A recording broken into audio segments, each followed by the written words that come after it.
You know, it's funny how time flies. It feels like we first saw that gap-toothed grin lighting up our TV screens yesterday.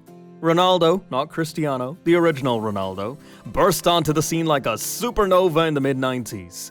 This Brazilian kid, barely out of his teens, was making seasoned defenders look like training cones. His acceleration insane, his dribbling poetry in motion, and don't even get me started on his finishing. The guy could find the back of the net blindfolded. By the time the 1998 World Cup rolled around, Ronaldo wasn't just good, he was otherworldly. At 21, he's already bagged 2 FIFA World Player of the Year awards.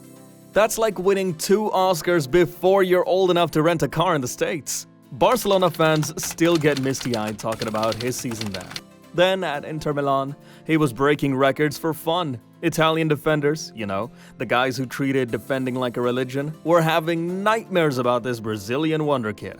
So, when the World Cup kicked off in France, all eyes were on Ronaldo. Brazil were the defending champs, and with this goal-scoring machine leading the line, everyone thought they were nailed on for another World Cup title.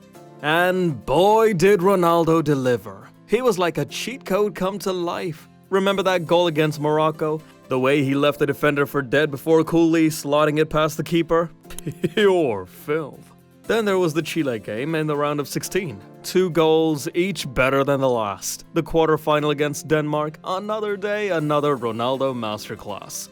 Even in the semi against the Netherlands, he didn't score. But he was everywhere. He created chances, pulled defenders out of position, and generally was a massive pain in the Dutch backside. By the time Brazil made it to the final, Ronaldo was the talk of the tournament. Golden boot, more like golden everything. The stage was set for his coronation as the king of world football. The day it all went wrong. July 12th, 1998. Mark that date down, folks.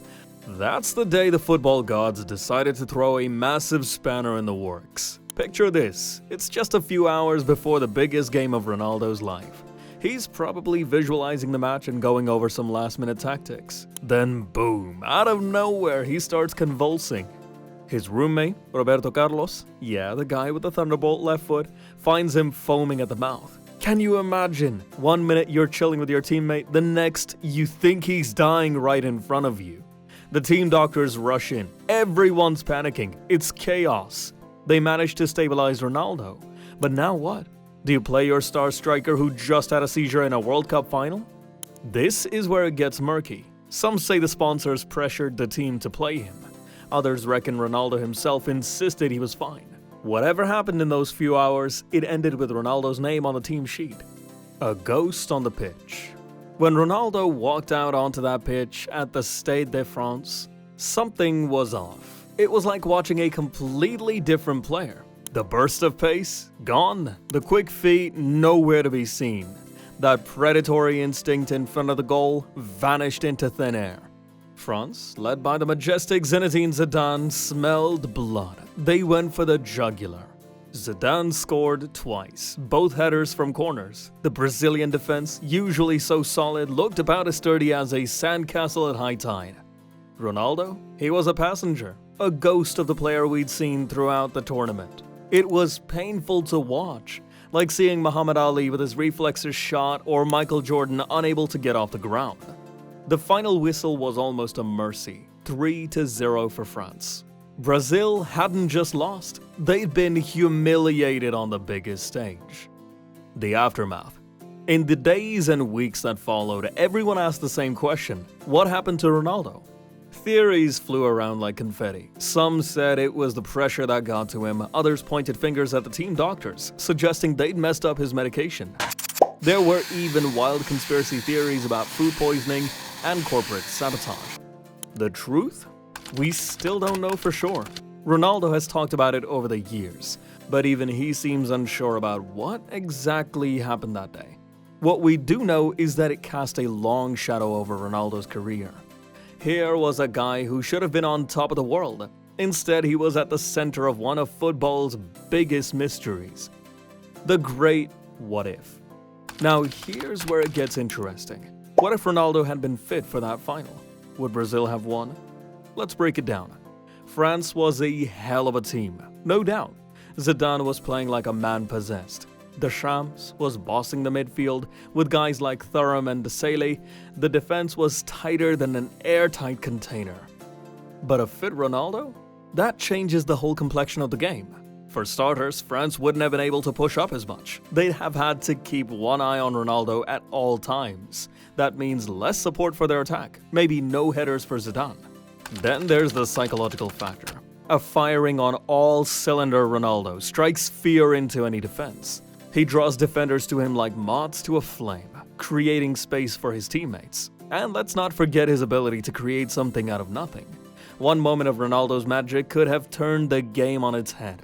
I'm not saying Brazil would definitively have won with a fit Ronaldo. Football's not that simple. But I reckon it would have been a hell of a lot closer than a 3-0. Legacy of a legend. So what do we make of Ronaldo's 1998 World Cup saga now, with the benefit of hindsight? On one hand, it's a cautionary tale about the pressures of elite sport, about how quickly things can go wrong, even for the very best. It's a reminder that these superstars we idolize are human, vulnerable to the same frailties as the rest of us.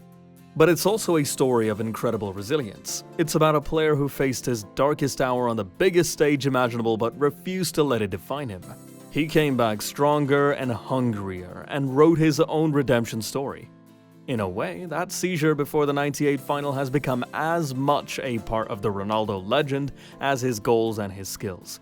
It adds a layer of humanity to a player who often seemed superhuman on the pitch. The lingering questions. Of course, even now, more than 2 decades later, questions remain.